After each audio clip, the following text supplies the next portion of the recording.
La dernière fois, nous avons évoqué la notion de structure en psychanalyse.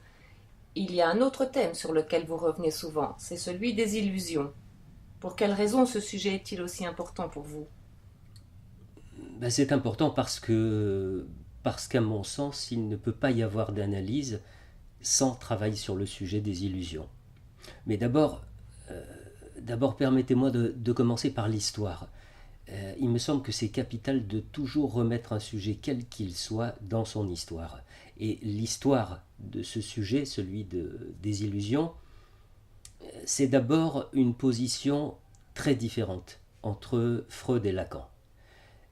Si vous voulez, chacun d'eux a eu une vision très personnelle de la place de l'illusion dans la vie et de l'action de la psychanalyse sur les illusions. Alors, honneur au père, je laisse d'abord la parole à Freud. Freud qui 4 ou 5 ans avant la parution de son ouvrage L'avenir d'une illusion, se préoccupe déjà beaucoup du sujet. Et dans une lettre qu'il adresse à Romain Rolland, il confie qu'il a passé une grande partie du travail de sa vie à détruire ses propres illusions et aussi celles de l'humanité. Détruire. Le mot est fort, hein. Il dit le jusqu'au boutisme d'une démarche qui ne s'accommode pas du moindre reste d'illusion dans la vie de l'homme. Ça, c'est la position de Freud. Et puis, il y a la position de Lacan. Lacan qui, dans l'un de ses séminaires, aborde le sujet et assigne à la psychanalyse le but de guérir des illusions qui nous retiennent sur la voie de notre désir. Ce qui montre bien qu'il s'agit pour lui de s'attaquer seulement à certaines illusions, comme si en quelque sorte il était inévitable ou indispensable de conserver celles qui peuvent nous être utiles pour nous mettre en mouvement vers notre désir.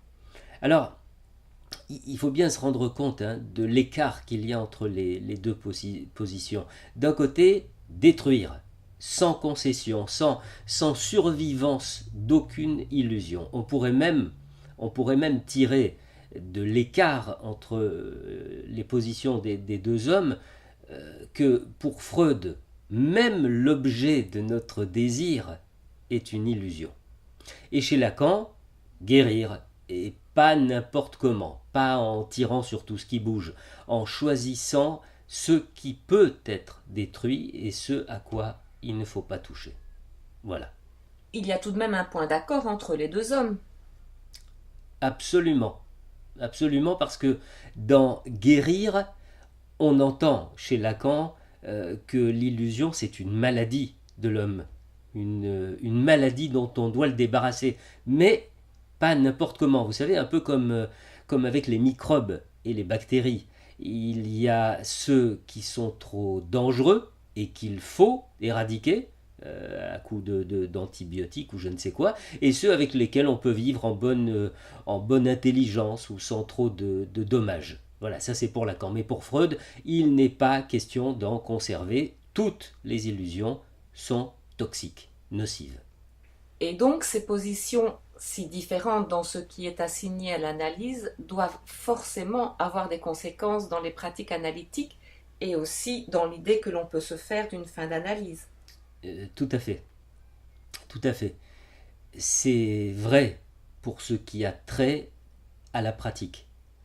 Un analyste imprégné de la conception freudienne aura tendance à accompagner le plus longtemps possible l'analysant jusqu'au point extrême propre à cet analysant dans la destruction de ses illusions.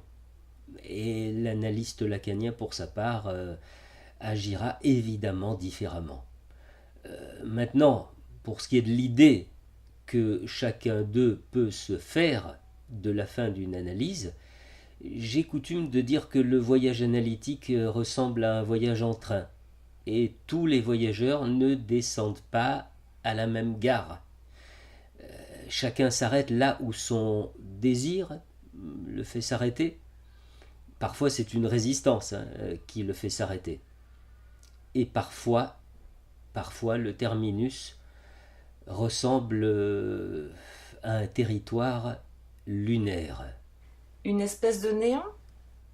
Oui, je veux bien dire oui à ce mot, à une condition, c'est qu'il ne soit pas lié à une idée de désolation ou de désespoir, hein, parce que ce serait trop simpliste. C'est tout de même un peu difficile de voir de la joie dans le néant. On a plutôt l'impression que ce qui suit l'analyse et la chute des illusions ne pourrait être que du désenchantement. Non, ce que je veux dire, c'est qu'une analyse poussée suffisamment loin et qui se rapprocherait de la notion de guérison, ce serait une analyse où la désillusion prendrait le pas sur les illusions et éclairerait le tableau de la vie. Attention, hein, éclairerait au sens de mettrait de la lumière, pas des guirlandes et des couleurs, hein. Autrement dit, face à une évidence, on peut la refuser et se cabrer, ou bien l'admettre et faire avec. Mais tout de même, faire avec plus rien, faire avec le néant, Ben oui, faire avec le néant. Avec le néant plutôt qu'avec l'immédiateté de la jouissance.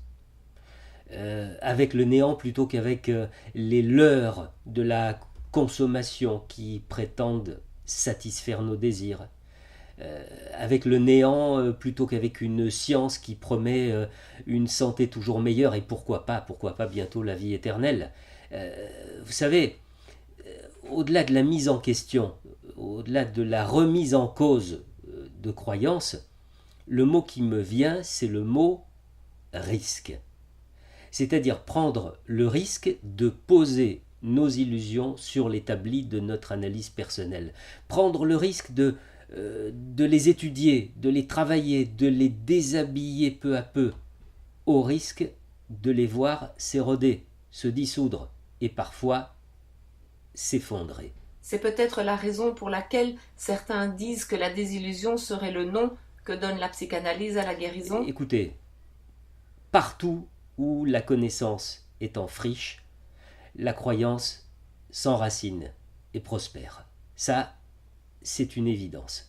Or, si, parfois, je veux bien le reconnaître, la croyance constitue le dernier rempart du sujet contre un néant qu'il ne parvient pas à admettre ou à supporter, il faut quand même reconnaître que la plupart du temps, la croyance aliène, elle emprisonne, elle réduit. Alors oui, si souffler sur les illusions s'apparente à une forme de libération du sujet, alors pourquoi ne pas la considérer comme une guérison? Il y en a tout de même une d'illusion qui s'empare de l'analysant dès son entrée en analyse. C'est celle du transfert. C'est vrai, et c'est une illusion dont l'analysant doit se déprendre à la fin de l'analyse. C'est une aliénation qui au départ conditionne véritablement la totalité de l'expérience analytique et qui doit conduire à une liquidation, une séparation qui va en quelque sorte préfigurer la possibilité de vivre toutes les séparations ultérieures de façon radicalement différente de la façon dont on a auparavant souffert des séparations précédentes. Mais l'objectif final de cette démarche, de cette destruction, quel est-il? Et je dirais que l'objectif ultime, c'est de permettre au sujet qui tourne la page de l'expérience analytique d'être en capacité d'affronter ce que Freud appelle la détresse dans l'avenir d'une illusion. La détresse, à savoir que le père protecteur n'est plus là. Il n'y a plus aucune promesse de sécurité. On est seul. Et il nous faut affronter et accepter cette solitude. Il y a là quelque chose d'irréversible dans l'expérience de l'analyse. Après ce franchissement, il n'y a pas de retour en arrière possible. Et l'on ne peut envisager de rechute? est-ce qu'il n'y a pas le risque d'un retour de certaines illusions? C'est toujours possible. Oui, ça évoque à mon sens deux possibilités. Soit l'analysant n'est pas allé, on va dire, au bout de la démarche, soit les croyances qui font retour lui sont nécessaires pour le tenir, en quelque sorte. Ou bien, comme le disait Lacan, elles lui sont indispensables pour avancer sur la voie de son désir.